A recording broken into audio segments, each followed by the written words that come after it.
Hi guys welcome back to Vamshi talks. ఇలాంటి cricket and IPL updates అన్ని తెలుసుకోవాలంటే ఇప్పుడే ఛానల్ ని సబ్స్క్రైబ్ చేసుకోండి. ఇంకా మనం డైరెక్ట్ గా వీడియోకి వెళ్లే ముందు మన last preview video SRH versus RCB match లో ఒక క్వశ్చన్ అయితే అడిగా. ఆ క్వశ్చన్ కి మోర్ దాన్ 60+ కామెంట్స్ అయితే వచ్చాయి. అండ్ ఎవరైతే కరెక్ట్ ఆన్సర్స్ ఇచ్చారో వారందరికీ కంగ్రాచులేషన్స్. అండ్ ఎవరెవరు కామెంట్ చేశారో పేరు పేరున ప్రతి ఒక్కరికి థ్యాంక్ యూ సో మచ్. మరి ఇంకా ఈ వీడియో విషయానికి వెళ్తే ఈ వీడియోలో కూడా ఒక ఇంట్రెస్టింగ్ క్వశ్చన్స్ అయితే మీ ముందుకు వచ్చా. ఇంకా ఈ రోజు క్వశ్చన్ విషయానికి వస్తే ఇంకా రేపు జరుగుతున్న ఎస్ఆర్హెచ్ వర్సెస్ కేకేఆర్ మ్యాచ్ లో ఎస్ఆర్హెచ్ టీం నుంచి ఎవరు బెస్ట్ బౌలింగ్ ఎకనామిక్ తో బౌలింగ్ చేస్తారో కింద కామెంట్ చేయండి. కరెక్ట్ గా కామెంట్ చేసిన నేమ్స్ అయితే నెక్స్ట్ వీడియోలో డిస్ప్లే చేస్తాం. ఇంకా మనం డైరెక్ట్ గా వీడియోలోకి వెళ్తే ఎస్ఆర్హెచ్ వర్సెస్ కేకేఆర్ యొక్క ప్రివ్యూ. ఈ ప్రివ్యూలో మనమైతే ప్రతి ఒక్కటి డీటెయిల్ గా తెలుసుకుందాం. Like match details, head to head records, pitch conditions, key players to watch out, ఏ టీం గెలిచే ఛాన్సెస్ ఎక్కువ ఉన్నాయి, and SRH team best planning, and final గా టూ టీమ్స్ యొక్క బెస్ట్ ప్లేయింగ్ లెవెన్ అయితే వెళ్దాం. సో ఇంకా మన ఫస్ట్ సెగ్మెంట్ విషయానికి వెళ్తే మ్యాచ్ డీటెయిల్స్. ఈ match 2 April SRH versus KKR. ఇది ఈడెన్ గార్డెన్స్ లో జరుగుతుంది, కోల్కతా లెట్ 7:30 PM. ఇది మ్యాచ్ యొక్క డీటెయిల్స్. ఇంకా పిచ్ కండిషన్స్ విషయానికి వస్తే మనం ప్రతి ఐపీఎల్ చూస్తూనే ఉంటాం. Eden gardens one of the best high scoring batting friendly pitch అని చెప్పుకోవచ్చు. మెయిన్ గా లాస్ట్ 2 to 3 years చూసుకుంటే ఇది ఒక బెస్ట్ బ్యాటింగ్ ఫ్రెండ్లీ గ్రౌండ్ అయిపోయిందని చెప్పుకోవచ్చు. దానికి ముందు ఈ గ్రౌండ్ లో అయితే ప్రతి ఒక్క స్పిన్నర్ కి అయితే చాలా అనుకూలంగా ఉండేది. బట్ లాస్ట్ 2 years నుంచి ఇది కూడా బెస్ట్ బ్యాటింగ్ కండిషన్స్ కి అనుకూలంగా ఉంటుంది కాబట్టి ఈ సీజన్ లో ఫస్ట్ మ్యాచ్ కూడా అదే చూడొచ్చు. బట్ ఫస్ట్ మ్యాచ్ ఎస్ఆర్ఎస్ ఉంది కాబట్టి మాక్సిమం స్లో పిచ్ ఇవ్వడానికి ట్రై చేస్తారు కేకేఆర్ టీం. ఆల్రెడీ వాళ్ళ దగ్గర best spinners like Varun Chakravarthy and Sunil Narayana ఉన్నారు కాబట్టి వాళ్ళైతే మాక్సిమం స్లో ట్రాక్ ఇవ్వడానికి ట్రై చేస్తారు అగెనిస్ట్ ఎస్ఆర్హెచ్ టీం. సో ఇక్కడ స్పిన్నర్స్ ని అనుకూలంగా ఉంటే మ్యాచ్ అంతా ఈజీగా గెలవచ్చు కేకేఆర్ టీం. అందుకే ఇలాంటి ప్లానింగ్స్ వచ్చి మాక్సిమం స్లో ట్రాక్ ఇవ్వడానికి ట్రై చేస్తుంది కేకేఆర్ టీం. ఇంకా ఈ గ్రౌండ్ ప్రతిసారి చూస్తుంటాం లాస్ట్ ఇయర్ నుంచి అయితే డ్యూ వచ్చే ఛాన్స్ అయితే 100% ఉంటుంది. అందుకే టాస్ గెలిచిన ఏ కెప్టెన్ అయినా ఫస్ట్ గా బౌలింగ్ తీసుకుంటే బెటర్ అనిపిస్తుంది నాకు. ఇంకా యావరేజ్ స్కోర్ విషయానికి వచ్చిన టోటల్ గా 180 to 190+ ఉంది యావరేజ్ స్కోర్. సో దీన్ని బట్టి అర్థం చేసుకుని ఇది ఒక బెస్ట్ బ్యాటింగ్ ట్రాక్ అని చెప్పుకోవచ్చు. ఇంకా హైయెస్ట్ స్కోర్ విషయానికి వచ్చిన 262 for 2 అయితే కొట్టింది పంజాబ్ కింగ్స్ ఇదే స్టేడియంలో. సో ఇదంతా చూసుకున్న ఈ మ్యాచ్ లో కూడా పరుగుల వర్షం అయితే పక్కాగా చూడబోతున్నాం. ఇది ఈ మ్యాచ్ యొక్క పిచ్ కండిషన్స్. ఇంకా మన next segment head to head records. ఇంకా ఈ టూ టీమ్స్ యొక్క హెడ్ టు హెడ్ రికార్డ్స్ చూసుకుంటే ఓవరాల్ ఐపీఎల్ లో టోటల్ గా 30 మ్యాచెస్ అయితే ఆడే ఈ టూ టీమ్స్. ఇందులో అయితే 200% అడ్వాంటేజ్ ఉందని చెప్పుకోవాలి కేకేఆర్ టీమ్ కి. ఎందుకంటే ఈ 30 మ్యాచెస్ లో కేకేఆర్ టీం 20 మ్యాచెస్ గెలిస్తే ఎస్ఆర్హెచ్ టీం జస్ట్ 10 మ్యాచెస్ మాత్రమే గెలిచింది. సో డబుల్ అడ్వాంటేజ్ ఉందని చెప్పుకోవాలి కేకేఆర్ టీం కి. ప్రతిసారి ఎస్ఆర్హెచ్ ఓడియాలంటే కేకేఆర్ కి ఒక సరదాగా మారిపోయింది. మరి లాస్ట్ 2 years నుంచి ఏమైందని చూసుకుంటే 2024 సీజన్ లో ఆ సీజన్ టోటల్ గా ఈ టూ టీమ్స్ 3 times అయితే ఆడాయి. Final, qualifier 1 and league match. ఈ 3 మ్యాచెస్ కూడా కేకేఆర్ డామినేషన్ తో ఫుల్ గా 3 out of 3 మ్యాచెస్ మొత్తం కేకేఆర్ గెలిచింది. అండ్ కమింగ్ టు 2025 లో ఈ సీజన్ లో 2 మ్యాచెస్ ఆడితే ఇందులో ఫస్ట్ మ్యాచ్ కేకేఆర్ టీం ఈజీగా గెలిస్తే and second match SRH team అయితే వేరే లెవెల్ ఫైట్ బ్యాక్ ఇచ్చి 279 టార్గెట్ ఇచ్చింది కేకేఆర్ టీం కి. ఈ మ్యాచ్ లో కేకేఆర్ టీం సెకండ్ ఇన్నింగ్స్ లో జస్ట్ 168 కొట్టి ఆల్అౌట్ అయితే అయిపోయింది. మెయిన్ గా ఈ మ్యాచ్ లో హర్ష డూబే అయితే వేరే లెవెల్ పర్ఫార్మెన్స్ ఇచ్చాడని చెప్పాలి అగెనిస్ట్ కేకేఆర్. రసూల్, రమన్దీప్ సింగ్, రింకు సింగ్ ఇలా టాప్ 3 వికెట్స్ అయితే తీసి తనేంటో ఆ మ్యాచ్ లోనే ప్రూవ్ చేసుకున్నాడు హర్ష డూబే. సో మరి ఈ మ్యాచ్ వస్తే తనకైతే ఫుల్ అడ్వాంటేజ్ ఉండబోతుంది. ఇది head to head records of both teams. ఇంకా మన నెక్స్ట్ సెగ్మెంట్ విషయానికి వెళ్తే key players to watch out. ఈ టూ టీమ్స్ నుంచి ఏ ప్లేయర్స్ బెస్ట్ పర్ఫార్మెన్స్ ఇస్తారో ఈ మ్యాచ్ లో చూద్దాం. ముందుగా కేకేఆర్ టీం విషయానికి వస్తే వాళ్ళ బ్యాటింగ్ లైనప్ లో మెయిన్ గా రాజిక్య రహానే, ఫిన్ ఎలెన్, అంకుష్ రఘువంశీ, రింకు సింగ్ వీళ్ళైతే బెస్ట్ పర్ఫార్మెన్స్ ఇస్తున్నారు రీసెంట్ గా.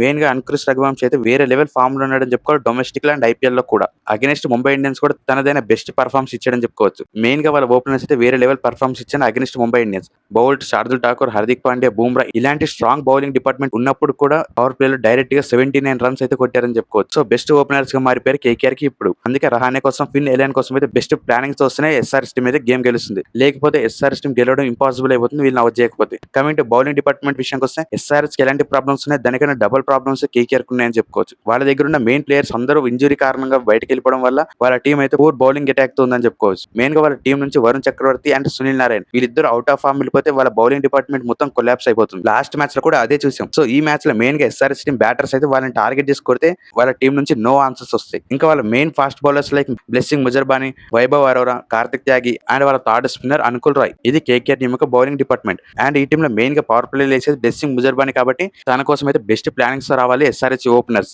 మెయిన్ గా అభిషేక్ శర్మ, ఎందుకంటే తన కూడా బాడీని అయితే అటాక్ చేస్తారు కాబట్టి అభిషేక్ శర్మకి తన దగ్గర నుంచి బెస్ట్ ప్లానింగ్స్ వస్తేనే గెలవగలం మనం. ఇది కేకేఆర్ టీం యొక్క important players list. Coming to SRH team విషయానికి వస్తే బ్యాటింగ్ లో main players like Abhishek Sharma and Travis వీళ్ళిద్దరైతే పక్కాగా ఈ రోజు ఆడాల్సింది. మినిమం 4 to 6 overs అయితే పక్కాగా ఈ మ్యాచ్ ఆడాల్సింది. అప్పుడే మనమైతే గెలుస్తాం. లేదైతే చాలా కష్టం అయిపోతుంది ఎస్ఆర్హెచ్ టీం కి. మరి చూడాలి మన బెస్ట్ ఓపెనర్స్ ఎలాంటి ప్లానింగ్స్ తో వస్తారో, వచ్చి మ్యాచ్ ని ఎలా టర్న్ చేసుకుంటూ వెళ్తారు. And coming to next players like Heinrich Klaasen, Nitish Kumar Reddy. ఎలాగో ఇషాన్ కిషన్ అయితే బెస్ట్ ఫామ్ ఉన్నాడు కాబట్టి మెయిన్ గా నితీష్ కుమార్ రెడ్డి అండ్ క్లాసన్ దగ్గర నుంచి కూడా బెస్ట్ ఫినిష్ చూస్తేనే మ్యాచ్ అయితే గెలవచ్చు బ్యాటింగ్ తోని. కమింగ్ టు బౌలింగ్ డిపార్ట్మెంట్ విషయానికి వస్తే లాస్ట్ మ్యాచ్ కేకేఆర్ ఓపెనర్స్ అయితే ఫిన్ ఎలెన్ అయితే ఎలా స్టార్ట్ ఇచ్చడం మనం చూసాం. సో తనని అవుట్ చేయడానికి ముంబై ఇండియన్స్ అయితే గుడ్ ప్లానింగ్ తో వచ్చిందని చెప్పుకో. మెయిన్ గా శార్దుల్ ఠాకూర్ అయితే స్లోవర్ బాల్స్ తో కెమెరాన్ గ్రీన్ ని ఫిన్ ఎలెన్ వీళ్ళిద్దరిని అవుట్ చేశాడు కాబట్టి మన SRS main bowler like David Payne అయితే పక్కాగా పవర్ ప్లేలో 2 ఓవర్స్ చేయాల్సింది. ఏసీ Ajinkya Rahane and Finn Allen అయితే స్లోవర్ బాల్స్ అవుట్ చేయాలి. మరి ఇలాంటి ప్లానింగ్స్ వస్తేనే ఎస్ఆర్ఎస్ టీం బౌలింగ్ ఇంకా స్ట్రాంగ్ అవుతుంది. ఇంకా మన టీంలో ఒక ఫాస్ట్ బౌలర్ కూడా లేడు కాబట్టి మాక్సిమం ఈ మ్యాచ్ కోసం అయితే బ్రెడెన్ కాస్ని అయితే తేవచ్చని డానియల్ విటర్ కూడా లాస్ట్ మ్యాచ్ అప్పుడు చెప్పాడు.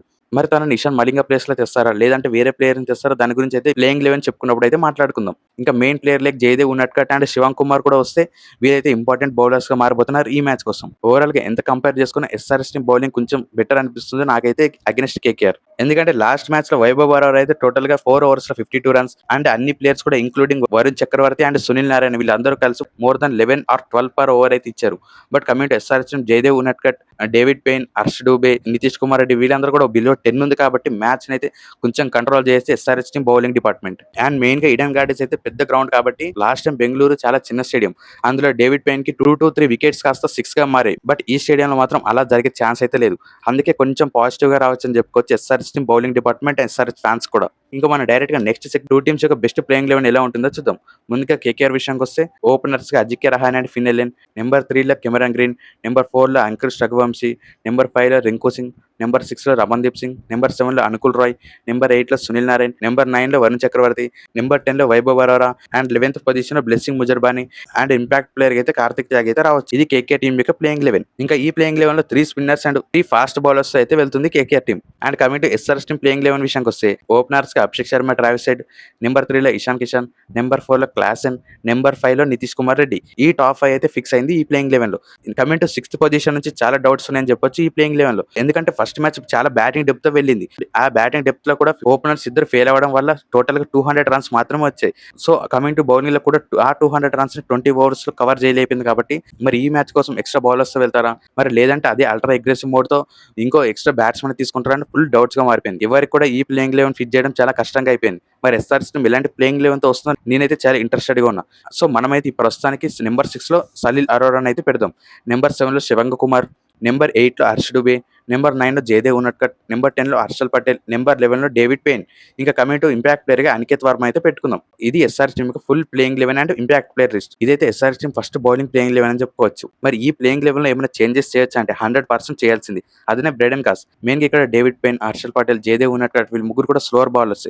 బట్ మరి బ్రెడెన్ కాస్ లాంటి బౌలర్ వస్తే ఇంకా ఫాస్ట్ అవుతుందేమో మన టీం. బట్ ఏ పొజిషన్ లో పెడతారని చాలా డౌట్ గా మారిపోయింది. మెయిన్ గా సలీల్ అరోరాని తీసి బ్రెడెన్ కాస్ ని పెడతారా లేదంటే హర్ష డూబేని తీసి బ్రెడెన్ కాస్ ని పెడతారంటే ఈ 2 పొజిషన్స్ లో డౌటే. ఎందుకంటే Harsha Dubey last year KKR against KKR super performance ఇచ్చాడు కాబట్టి తనైతే ప్లేయింగ్ లెవెన్ ఉండే ఛాన్సెస్ ఎక్కువగా ఉన్నాయి. కమింగ్ టు సలీల్ అరోరా, తను ఉంటే ఎక్స్ట్రా బ్యాటర్స్ ఉండడం వల్ల టీం కి అయితే చాలా అవసరం ఉంటుంది. మళ్ళా ఓపెనర్స్ ఒకవేళ ఫెయిల్ అయితే మరి బ్రెడెన్ కాస్ ని ఎక్కడ పెట్టే ఛాన్స్ ఉందంటే శివంగ్ కుమార్ తీసి బ్రెడెన్ కాస్ కి పెట్టే ఛాన్స్ ఒకటే ఉంది. మరి ఈ ప్లేస్ లోనే బ్రెడెన్ కాస్ ని పెట్టి మరి జస్ట్ 1 స్పిన్నర్ తో ఎస్ఆర్ఎస్ టీం ప్లేయింగ్ లెవెన్ కి వెళ్తుందని చూడాల్సింది. మరి మీరేమనుకుంటున్నారు బ్రెడెన్ కాస్ ఏ పొజిషన్ లో వస్తే బెటర్ అండ్ ఏ ప్లేయర్ ని రీప్లేస్ చేసి వస్తే బెటర్ అనుకుంటున్నారు కింద కామెంట్